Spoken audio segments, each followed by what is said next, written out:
Conscient Podcast, episode 187.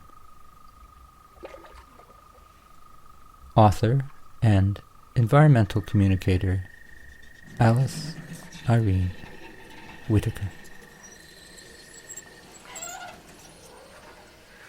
About collapse acceptance. I've been in that space and it is really liberating, and how I kind of frame it for myself is, I don't know how it all turns out and it's really out of my control, and to not worry about it. Not that I never worry about it, but what's really in my control is do I show up as a human being and feel my humanity and care for the people I love and the places I love and this planet I love. And that is what I can do. I first heard about Alice Irene Whittaker's work from a colleague who said, "You have to listen to the Reseed podcast." I did. And it's a brilliant podcast about repairing our relationship with nature and each other. Now, Alice Irene is a hard worker. She spent over a decade in leadership and executive roles in nonprofit organizations, think tanks, and charities with a focus on gender equity and environmental issues. Among other things, she has co-founded and was executive director of Mother Nature Partnership, a charity focused on reusable, environmentally sustainable menstrual supplies for marginalized women and girls. Alice Irene is a member of Nature Canada's Women for Nature, a group of women of influence who drive change for nature. And she sits on the board of directors of Regeneration Canada.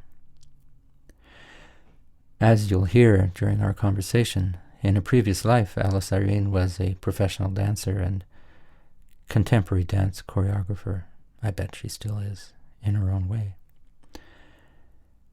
And we'll talk about all of that, the interconnections between art and ecology and activism.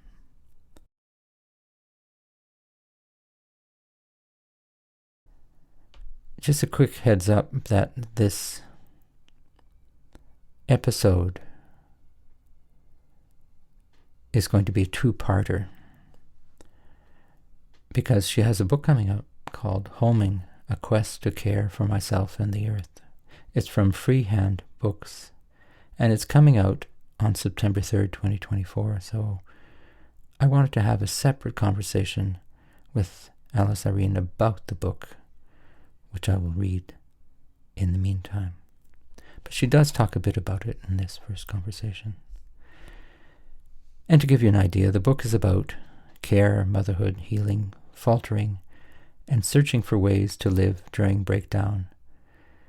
And it's also about finding home when our planetary home is eroding, and questioning how and whether to have hope. So stay tuned for part 2 about homing. Now, during our conversation, we talked about a lot of different things, and one of the topics that always comes back is the role of art in the ecological crisis, and this is one of the things that Alice Irene said. Something I've learned about myself over and over again is that I am an artist and I have an artist soul, and that there are also other people like that out there, I think, even though it's not maybe celebrated in a harder society. But then, globally, I don't see how. I think the role of art is vital to this, and that it's been so underused and under-respected. We also got into media and the influence of sitcoms on changing cultural perspectives. Is that it doesn't need to look like, quote, art. Like, I think TV and movies, and which are art, but like I think those, when I think of, changing opinions around gay marriage, for example, how instrumental like sitcoms seem to have been. Something like that, and having it more embedded into pop culture is something that will be powerful. So as a type of B-roll material for this episode, we went for a sound walk on their property and talked about the land and the soundscapes in and around her home, including a story about how during COVID she spent a lot of time by the stream that you will hear with her 3 young children. And the episode starts, the sound walk starts in her husband's workshop. Okay. Should I do anything? No, it's begun. So, sound walks. Alice Irene is really just paying attention to the sounds around us. So, where are we now? In my husband's wood workshop. Okay. So, and where are we going? We'll find out. We'll find out. That's the door opening and out into Birdsong Cabin is what we call this. So let's stop for a second. So soundwalk is when you pay attention to the sounds around you, and you sometimes can interact with them, but you really focus on how they're all interconnected and enjoying them. And I see chickens, but we might hear them in a second. We might hear. So tell me about this space. And this is my bliss and my home. I moved here 6 years ago, and it's a wood cabin about, some distance from a barn, a red roof barn, surrounded by forest, and a creek curves around it all and sort of holds it together. It's very lush in the summer, almost like tropically lush sometimes by the time it's summer, and then in the winter it is just cold and snow. So it's like shockingly different. And all of it sonically interesting. Yes, yeah, and just the birds right now is really that's the sound that stands out. Well, welcome to the Conscient Podcast, Alice Irene. Thank you. Thanks so much for having me. I first heard about you from a colleague at the Canada Council who said, you got to check out the Reseed podcast. And I did. And then we met, and you're working, still finishing up at Ecology Ottawa, and there's all kinds of connections between us because our podcasts are similar-ish, and our interest in nature and advocacy and climate and all these things. I want to talk to you about your work as an artist, and then you have a book coming out. We're not going to talk too much about it today. We'll talk about it more when it comes out in September, but it's all interconnected, the work you do as as an advocate for the environment and as a writer, as an artist. So this podcast being about art in the ecological crisis, we'll mostly talk about that, but we're also going to go for a sound walk after our first conversation, this beautiful property here in Chelsea, Quebec. And when I first came here, I was so impressed with the sound. Right. So I want to go for a sound walk. So I'm going to do something that you won't be surprised that in your podcast you always ask your guests how would their relationship to nature as a child, which I think is such a beautiful way to start a podcast. So I'm going to do that to you. Oh, interesting. It's funny, I've never been asked. I ask it so often, and it's the first time I've been asked that. So my relationship with nature as a child. And I've really enjoyed hearing all of these other people's experiences because they're so different. And for some people, they have this really intimate relationship with the natural world, and other people are, it might be a park in the city where they grew up, and it was their sort of first time being exposed to trees and nature. And for me, I would say I'm more in the latter camp, in that it wasn't a big part of my upbringing, I wouldn't say. We weren't a big camping family or a big outdoorsy family. And I lived in a small town in southwestern Ontario with, parks and trees and that kind of thing. So I'd say that was the extent of it. But I was, as a girl, very fascinated with little worlds like moths and snails in particular. I remember researching them at the library and then collecting them and just loving collecting these little worlds.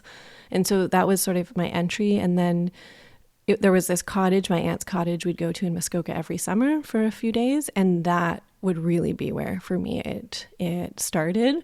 And it was the happiest I was all year. The going in the motorboat with that flying V of geese, the when the water comes out the side of the boat, and just trailing my hand in it, and the trees and the moss and the smell of it, the big rocks. I just loved it so much, and always cried when I had to leave. Like, I just loved that so much. And so that for me was the place I felt most connected to probably my true self and to the natural world.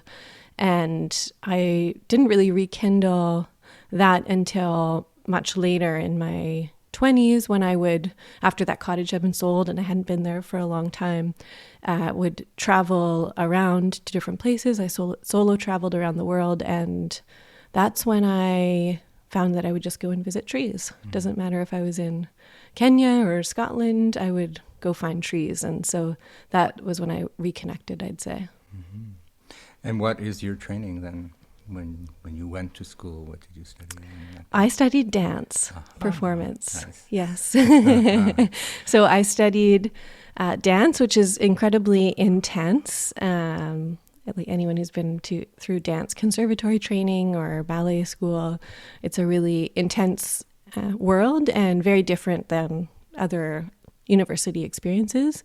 And I was always, you mentioned sort of my activist self and my artist self, and those I've really wrestled with for a long time and had different periods where I'm like, no, I'm an artist. No, I'm an NGO person. I'm an activist. I'm a change maker, whatever it was, throughout different times. And I think it's one of those false dichotomies where I don't actually have to pick, but have had different times when I've gone one direction more or the other. So dance school was definitely a time when I was all in on art and immersed in that world. And then I found myself writing grants to travel and, volunteer overseas, or hosting art shows that would fundraise for different causes. So I kept feeling myself kind of pulled back into my social justice self in those years. And then I had a massive sort of traumatic injury and had to have surgeries to recover from that. And that was not the end of my dance career, but definitely a change in my path. And here I am now, more, the last 15 years, much more I've spent in the in the social justice or change making space, working on gender or environment, and then always keep getting pulled back to being an artist, though. An artist and a journalist and a communicator. And well, let's start with the podcast, because we're both podcasters. And so why did you create that specific podcast? I assume there was a gap or a need for that kind of knowledge, or at least you wanted to know more. Yeah, I did want to know more, and I was really on a quest to learn more, and that's how I started the podcast. I never meant to start a podcast. I set out to write a book, and that's what I was doing.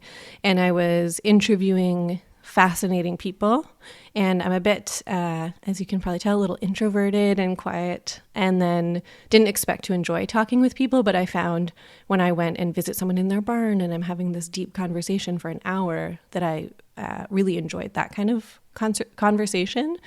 And so while I was doing that for this book, I'm accumulating all of these hours and hours of sound, audio, and at the same time coming up against lots of closed doors with my book, where I'm, just starting out as a new writer and trying to find an agent and trying to find a home for my book. And putting those interviews into a podcast was a way that I could share them with the world without waiting for sort of permission to do so. And I probably spent a year from the first time I had the idea, I could turn these into a podcast, saying, no, I'm too busy. Don't add a new project. I love adding projects. And so I was trying to restrict myself. And I just couldn't get rid of the idea and had to do it. And it ended up being far more rewarding than I ever anticipated. And can you describe it in a nutshell? I can. So it's called Reseed, and it's about repairing our relationship with nature and each other. And what I do is speak to people who are creating a regenerative world through their own life, whether that's through how they design clothing or how they grow food, or reshaping environmentalism to be more about equity, whatever it is, or, artists creating music, looking at, hey, what is it that this person's doing to not just uproot the bad that we don't want to see, but root something new and something regenerative and give back to the world. And so I find that there are just so many ways to do that, is what I've learned collectively through all these interviews. Is, everyone has their own privilege, their own geography, their own interest, and that each person has sort of their own unique way of creating change environmentally and ecologically, which I am finding resonates a lot more with me than you have to drive this car or shop this way or look this way. Just seeing how many ways there are that people are doing this through my guests. Well, let's walk down towards the stream because we can hear it already. And for those, obviously our listeners are going to have to imagine the beautiful green space here, but how could you describe where we're going? So now we're going down, it's sort of like an alleyway between all of these, like this tall greenery that grows up around and wildflowers in the summer, which by the end of the summer are like shoulder high. But we're going down towards a big meadow, and there's a permaculture garden that we have down here, and then the creek. So it's very green right now. Well, let's listen a bit more. Can tell it's pretty loud, eh? The creek? Yeah. As we get closer, it'll become sharper. Right? Yes. Well, I enjoy the podcast. I put it on my top 10 reading and thanks. listening list on my Substack recently. And I mentioned that, I mentioned, I think, to you in an email once that I was listening to one of the episodes with an Irish woman whose name I forget right now. Carrie Doherty. And I was cheering you, both of you on, but I was saying, ask her that question. Because it was such an interesting and endearing conversation. Sort of the way we talk now, in sort of normal ways without too much formality. Because the art of conversation is, I think, really endearing to people, just being able to listen in. And then I was participating, like talking to you guys. Anyway, so thanks for the podcast, and I encourage people to listen to it. And now connect that maybe to the book, because you're saying they're one led to the other kind of thing. It did. And they are quite connected in some ways and very different in others. So my book is called Homing, A Quest to Care for Myself and the Earth. And it details me leaving a very extractive life, like I mentioned, this dance history, really overwork, perfectionism, eating disorder, commuting 4 hours a day to this big job in the city. So this life that's just pulling on me and on the earth over and over and over. And I decided to move to a cabin in the woods, which is where I live here with my family, and decide to better take care of the earth here. But keep coming up against the question, how can I take care of the earth if I cannot even take care of myself? And so through that question, I explore the many ways that in a life you can try and find home on this planet as it's eroding, but also the ways that I kind of have to let go of that and say, actually, things are bleak sometimes, and there's a lot of grief in seeing species and ecosystems vanish and change, and maybe I can't take all of that responsibility on myself through my actions. And how do I not give up and still try and tend to the earth with care, but take away all the perfectionism and the shame and the guilt that comes along with environmental stories a lot of time. So I decide to go on this quest where I'm going to learn, okay, how can I do this in my home, in my food, in my clothing? And that's what takes me to speak with dozens of people in all different places, a regenerative rancher in Colorado, and sustainable fashion folks in Portland, and economists in Finland. So I go and speak with all of these different people along my journey and take what I'm learning and apply it in my life. I often fail. I often fall into old patterns of perfectionism and shame and guilt in it, and sort of grapple with that a lot. So it's about care, and it's about finding home. Well, we will talk about it more when the book is out, so that it's a bit easier for people to access it. Yeah. But I want to connect that to your art practice, or at least your use and understanding of art in relation to the ecological crisis. So you've written a book about your experience and a type of journal or memoir, but just more globally, how do you see the role of the arts with the challenges that we face? And the thing about sunwalks is that there's also the sound of our feet, for instance, on the grass and on the ground, and every little sound has significance. So me sipping my tea yes, from time to time. and then the relationship between the water of your tea and just all the interconnections that we can make as we walk and as we listen.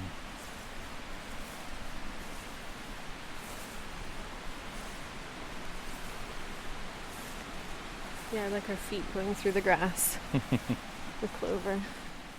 Yeah, I think two things. I'll start with this journey I've been on with writing this book, and then more globally. So with this book, when I started it, I thought this is a big idea book, like a Naomi Klein style, big idea, highly researched book, and I will be one page in it, just enough to say, this is who your writer is, and here's who I am. So people have a face in regards to who's writing to them.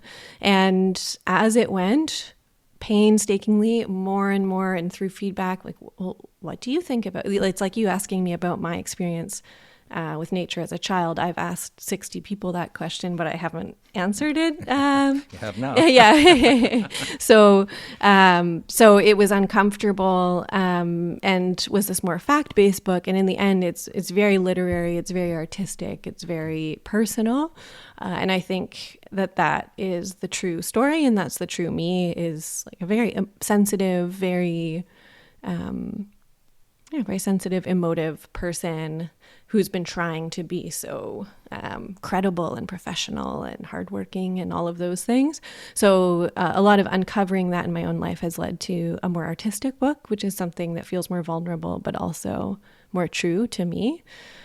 So that's something I've learned about myself over and over again, is that I am an artist and I have an artist soul, and that there are also other people like that out there, I think, even though it's not maybe celebrated in a harder society.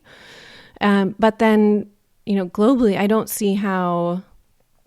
I think the role of art is vital to this, and that it's been so underused and under-respected, and that we think that this is an information problem, and that we need more information and more stats and more numbers and policies. And if people just read this headline and there's only, a year left to act, please, this is on fire, that people will act, and that it's not doing that. Like, I don't read those things anymore. I think a lot of people don't, and I don't think they're going to change anyone's mind at this point, or maybe some people, and there is a role for that. But for the most part, I think it's going to be moving people and us feeling and remembering our souls and remembering that we're a part of nature, and seeing that and actually awakening to, oh, this is really happening. This is not content or far away or something I should be numb to, but something I should be awake to. And that's the role of art. And without it, I can't see how we'll, A, take action, but B, also kind of reckon with our humanity at this moment, which I think is just as important, because we can't really control how it all turns out. So you can't hear it, but this is the permaculture garden. It's through hugel culture, so it's very quiet though. It doesn't make a lot of sound. Well, during our conversation, you talked about the importance of farming and permaculture in your lives, for you and your family. Is it? Do you aspire to be something that would provide your own food, like enough to live from, that kind of thing? It would, and that's sort of where we started out, especially in COVID, like many people, sort of seeing how fragile the international sort of food system was, wanting to grow more of our food, and we did. It's, for listeners, it's like 6 huge hugel culture beds, which is a permaculture practice, and we did aspire to that. And then just through busy years, we've had some years where it's extremely feral, and some years when it's more neglected. And this year we focused a lot on maintaining the soil, which is kind of like our lives, going back to maintaining it. And giving it more care. So we would do aspire to that. Right now with 3 young kids, we find we make a lot of, like, we have 25 tomato plants, so we'll make lots of sauces and things for the winter, and we also go to Costco and A&W and things, so it's a balance. It's this way to the river, right? Yes. Okay. Yeah, or that way, but this is the way. Well, I agree.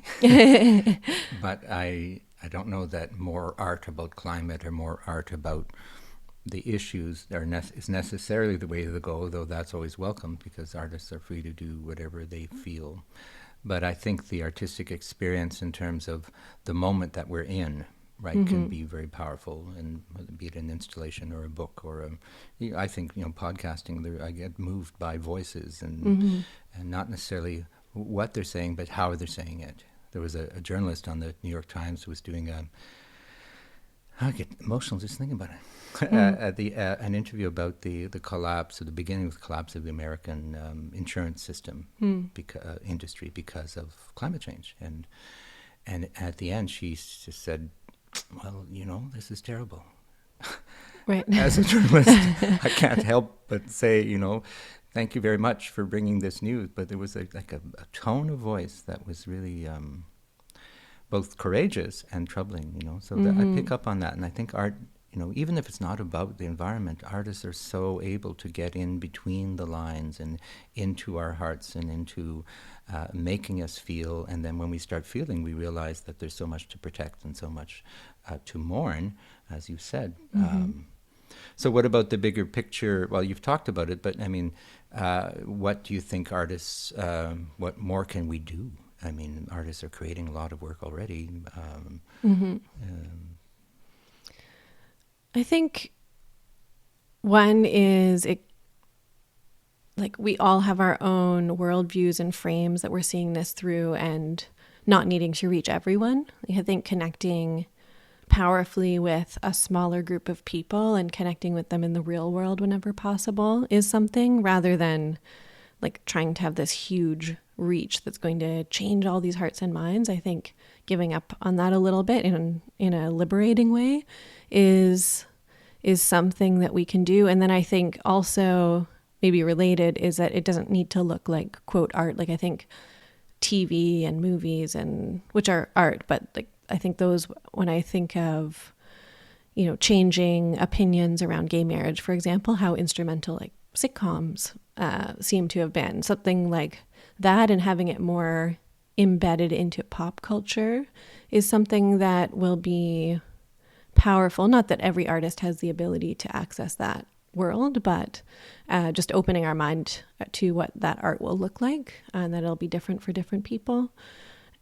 I think too, just persisting. So, it sounds obvious maybe, but the not giving up, it can be sometimes when you feel these things so deeply, it's hard to keep going or to try again and keep making this. But I think taking rests, when this is not something I've learned, I'm saying what I don't know how to do, which is taking rests and then recovering and continuing to be courageous, like you say, and open and authentic, expressive, instead of giving up, will be key, and will be harder as it becomes less positive and more heartbreaking, which I think it will only go that way in a lot of respects. So the persistence and rest are things that I have the persistence part, but the rest part I don't. So I'm on a bit of a journey to figure that out. I'm thankful that you're not resting for the greater good. You're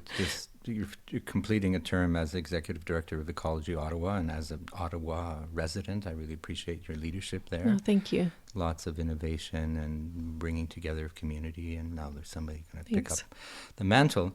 But I've come into sort of a collapse acceptance phase of my life, which has made things a bit easier because I never was in denial, but I was sort of on the edge there of fighting the good fight, and I still fight the good fight. I just do it with a slightly different mindset, thinking that. So that's why I'm starting to focus on adaptation, and while still working on the mitigation piece and the eventual longer term adaptation, I think for me is important to look at how art has played a role in the past, right? And in other crises, this is not first time a civilization will fail, right? Because they come and go. Mm-hmm. And this one's big, you know, the whatever modern world, if you want to call it.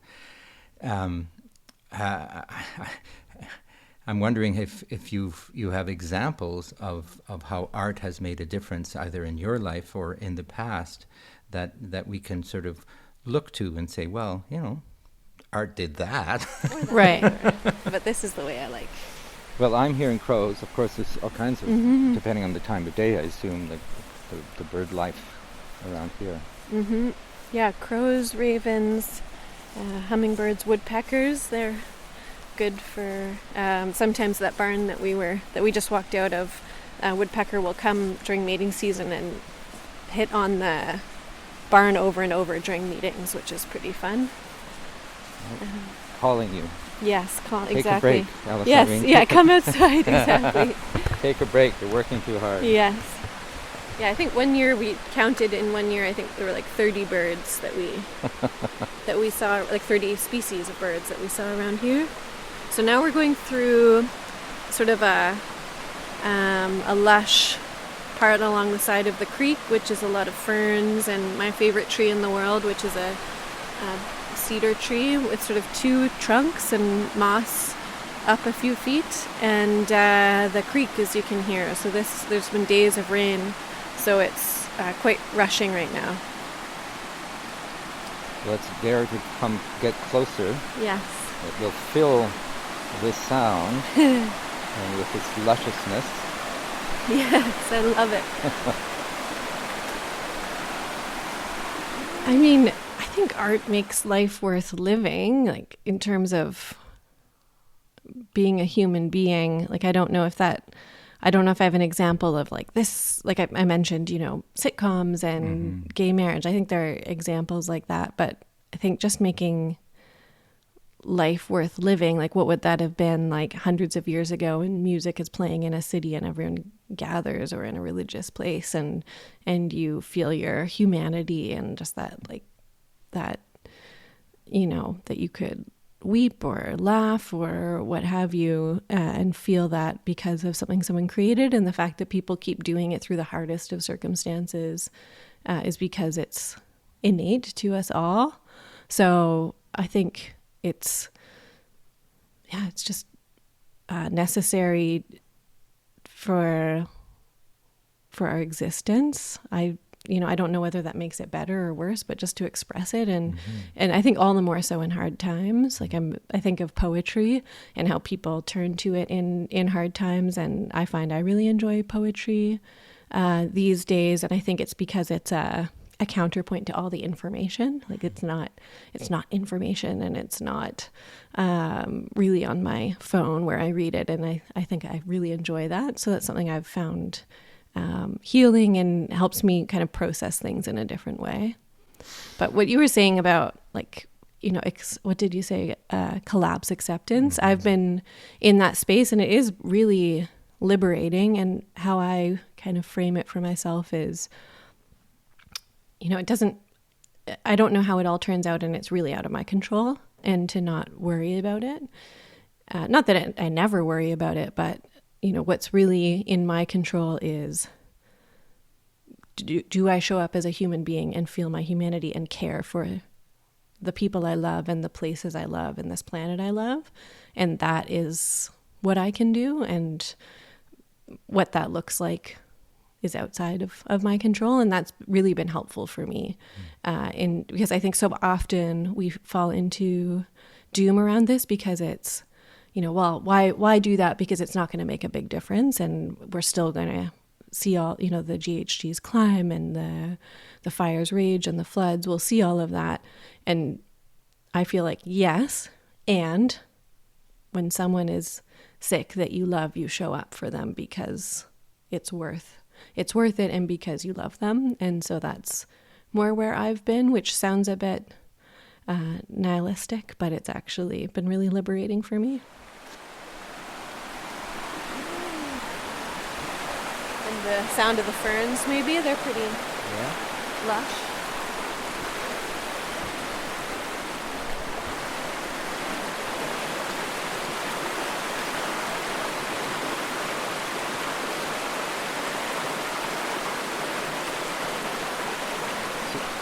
So what does this space inspire you artistically? What does it mean to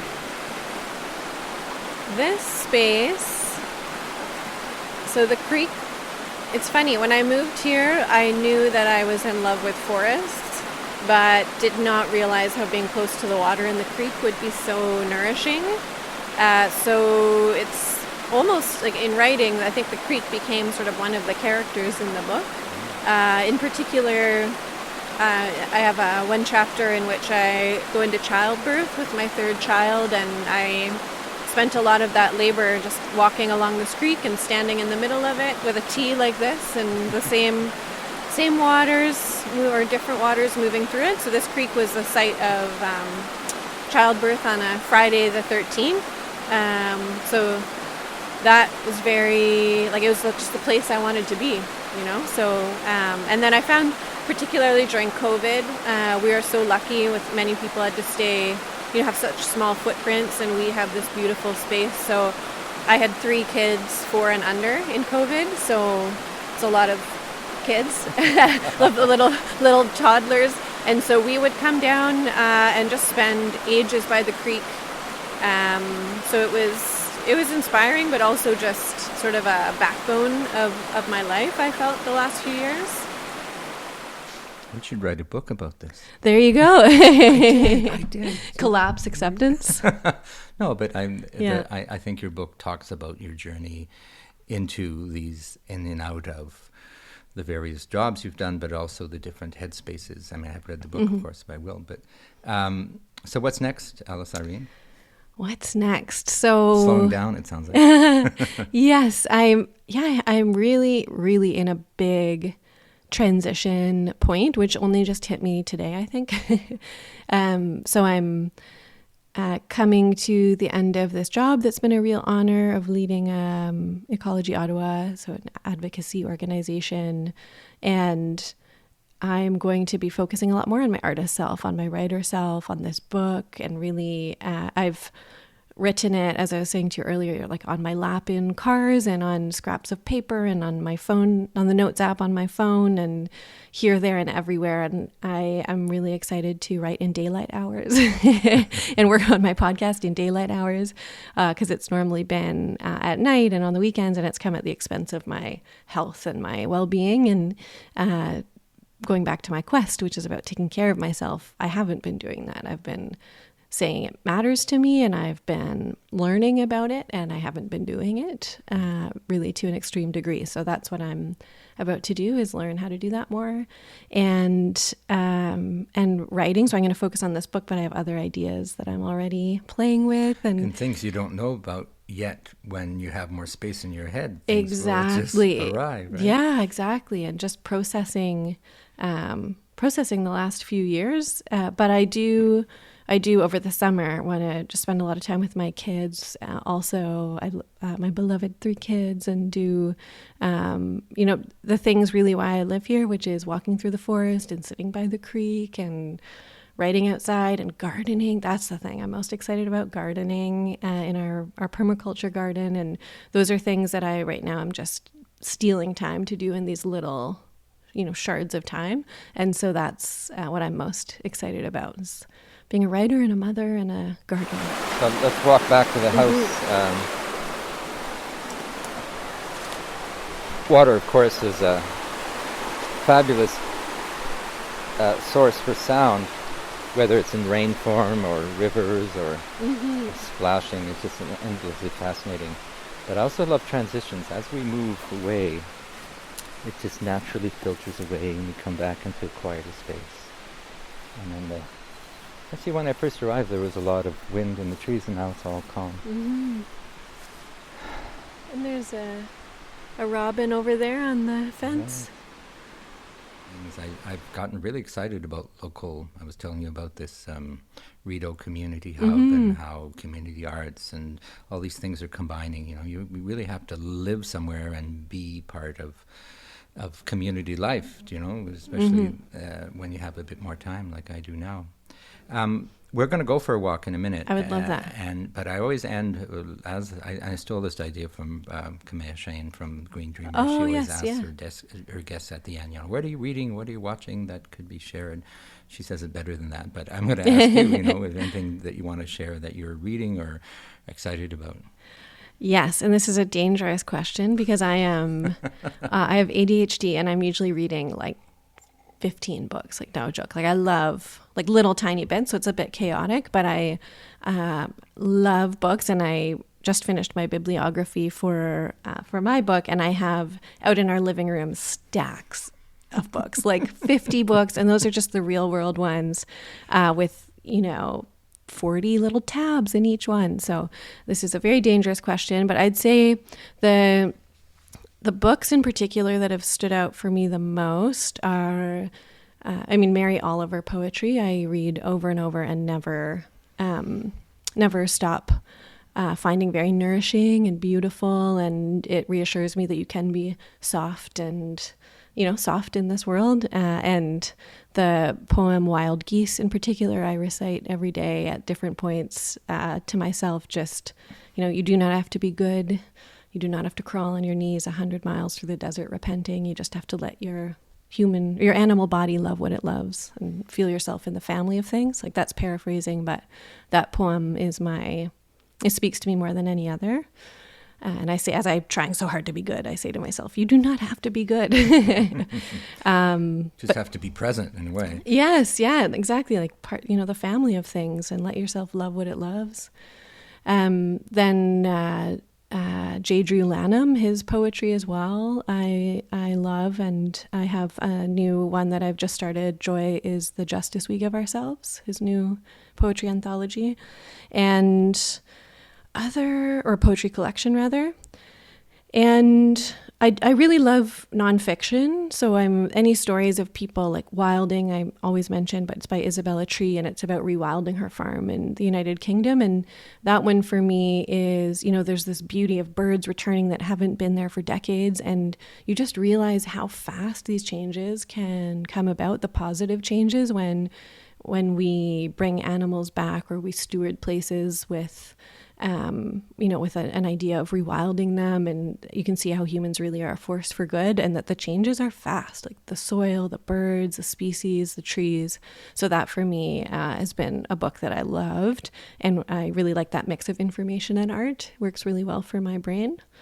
So yeah, those are some. Oh, and the last one I'll say is, and I'll forget the title, but the poem, have you heard this one? I think it's Aisha Siddiqa, her name is, and it's called, I'm going to butcher the title, but it's something like, on another climate panel, they asked me about hope, asked me to sell them hope for the future, and all I have is a love poem. I think that's the title of it. And it is just so moving. And it's on the On Being website or podcast, which is another gem. So those are some that, recurringly, in a recurring way, are good for me. So is there anything in our conversation that we didn't talk about that you would like to add? This is your chance. My chance. Well, this is helping me pay attention to the sounds. I find as you're asking me things, so much of, I'm drawn to the memories or what it looks like more than the sound. So it's helping me pay attention. But I was thinking, this garden, that path we just walked from the garden, the quiet garden, to the noisy creek. Last year, so our garden was very neglected, and I was feeling really badly about it. But then there was a snapping turtle who came in to make her nest in there. And I have no idea how she got in through the fence and everything, but just us walking there, I was thinking of her making that same route, to come up and find a home for her babies. So I feel like we're not the only ones that made that path from the noisy creek up here to the garden. For me.